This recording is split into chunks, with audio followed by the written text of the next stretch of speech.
हातकणंगले मतदारसंघातील कोरोची या ठिकाणी जागतिक महिला दिनानिमित्त महिला सशक्तीकरण अभियान या ठिकाणी होत आहे आणि मुख्यमंत्री एकनाथ शिंदे या ठिकाणी उपस्थित राहणार आहेत। एकूणच कसं सांगाल, काय महत्त्व सांगाल या कार्यक्रमाचं? आजचा कार्यक्रम हा इचलकरंजीच्या आणि पंचकृषीच्या दृष्टिकोनातून अत्यंत महत्त्वाचा आहे।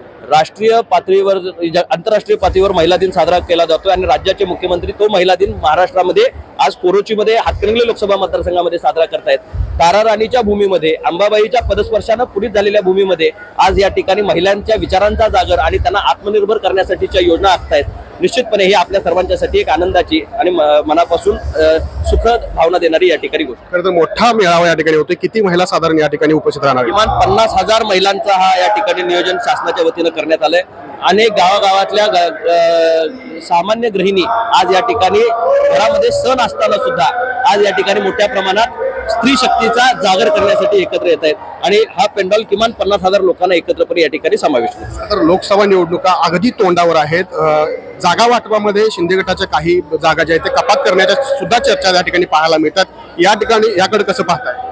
ह्या चर्चा माध्यमातूनच आहेत। अजून पार्लमेंटरी कमिटी कुठलीच दोन्हींची एकत्र बसलेली नाही आणि निश्चितपणे ज्यावेळी या ठिकाणी एकत्रपणे बसतील त्याच्यावर साधक बाधक चर्चा होईल आणि मग महाराष्ट्राला एक त्याचा फॉर्म्युला पक्का होईल। आज 13 खासदार हे एकनाथजी शिंदे साहेबांच्या नेतृत्वाखाली शिवसेना धनुष्यबाण या चिन्हावर निवडून आलेले त्यांच्याबरोबर त्या ठिकाणी काम करतायत। मागच्या वेळी 18 खासदार 22 पैकी आम्ही निवडून आणले होते।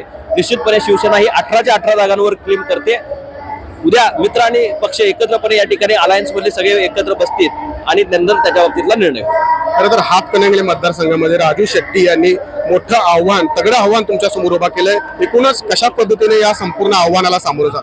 मी माझ्या कामाला निष्ठा ठेवलेली आहे। सामान्य माणसाला केंद्रबिंदू मानून ज्या ज्या गावामध्ये विकासगंगा न्यायची त्याच्यासाठी मी प्रयत्नशील राहिलोय आणि निश्चितच कोविड नंतर 3 वर्ष हा खऱ्या अर्थानं सगळ्याच खासदारांचा देशातला संपर्क आणि निधीमध्ये या ठिकाणी मर्यादा आल्या होत्या। आता 2 वर्षामध्ये मला निधी आणायचा होता आणि संपर्क ठेवायचा होता, काही तारेवरची कसरत होते। पण मी महाराष्ट्रामध्ये असणाऱ्या खासदारांपैकी निधी आणणाऱ्यामध्ये कोल्हापूर जिल्ह्यामध्ये हातकणंगले लोकसभा मतदारसंघ हा उच्चांकी निधीचा मतदारसंघ म्हणून मी आजपर्यंतच्या इतिहासात हातकणंगल्यात कधी आला नव्हता एवढा निधी आणलाय आणि मी निश्चितपणे सांगेन त्याला अनुसरून मी मतदारसंघामध्ये कामही या ठिकाणी उभा केले। शेवटचा प्रश्न, मग तुमची उमेदवारी निश्चित आहे?